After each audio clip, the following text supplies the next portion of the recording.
देते रहेंगे। और विभागों का बंटवारा होते ही तीरथ सरकार के मंत्री एक्शन में आ गए हैं। बुधवार को पेयजल मंत्री बिशन सिंह चुफाल ने विधानसभा पहुंचकर विभागीय अधिकारियों की मीटिंग ली, तो वन मंत्री हरक सिंह ने भी फॉरेस्ट हेडक्वार्टर पहुंचकर विभागीय योजनाओं को लेकर चर्चा की। पेयजल मंत्री बिशन सिंह चुफाल ने अधिकारियों को निर्देश दिया कि गर्मियों में कहीं भी पानी की किल्लत ना हो और इसके लिए टैंकरों और खच्चरों के माध्यम से लोगों को पानी उपलब्ध कराया जाए।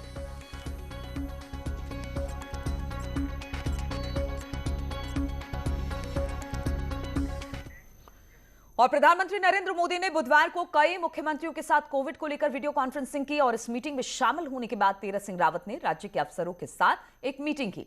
सीएम ने कहा कि वैक्सीनेशन तेज किया जाए और जरूरत पड़ने पर सेंटर भी बढ़ाए जाए। वहीं आरटी-पीसीआर टेस्ट ज्यादा से ज्यादा हो और अगर किसी इलाके में कोरोना के ज्यादा मामले सामने आते हैं तो ऐसे इलाकों में छोटे कंटेनमेंट जोन बनाए जाए।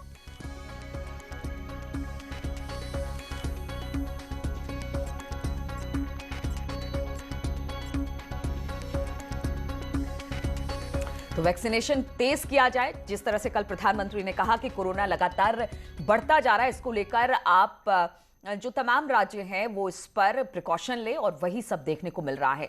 अब बात करें सल्ट चुनाव की, तो सल्ट का चुनाव भले ही उपचुनाव हो, लेकिन सल्ट उपचुनाव का प्रोग्राम घोषित होते ही सत्तारूढ़ बीजेपी में हलचल तेज हो गई है। दरअसल यह चुनाव 57 विधायकों की सरकार और संगठन दोनों के नए मुखियाओं के राजनीतिक कौशल का लिटमस टेस्ट भी होगा।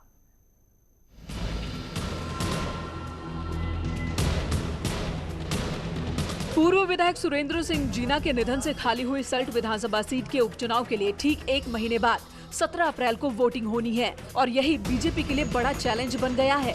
सरकार और संगठन के नए मुखियाओं के लिए ये पहली परीक्षा होगी, इसलिए बीजेपी में मंथन शुरू हो चुका है। बीजेपी ने अपने 3 सीनियर लीडर यशपाल आर्य, सुरेश भट्ट, धन सिंह रावत को सल्ट की चुनावी रणनीति बनाने में लगा दिया। ये कमेटी कैंडिडेट से लेकर जीत तक का रोड मैप बनाएगी। सल्ट को लेकर पार्टी पहले से ही बड़ी गंभीरता के साथ तैयारी कर रही है। हमने यशपाल आर्य जो हमारे वरिष्ठ मंत्री हैं, धन सिंह जी जो हमारे उच्च शिक्षा मंत्री हैं और हमारे एक महामंत्री जो सुरेश भट्ट जी, इन तीनों को पहले से ही उसकी पूरी जिम्मेदारी सौंपी गई है। उधर कांग्रेस का दावा है कि सल्ट उपचुनाव में पार्टी की जीत निश्चित है। तैयारियों के लिए पार्टी के प्रदेश उपाध्यक्ष आर्येंद्र शर्मा को ऑब्जर्वर बनाकर सल्ट भेजा गया है। कांग्रेस में 2017 में 3000 वोटों के अंतर से हारी गंगा पंचोली भी दावेदार हैं, तो पूर्व विधायक रणजीत रावत के बेटे विक्रम रावत भी टिकट की दौड़ में शामिल है।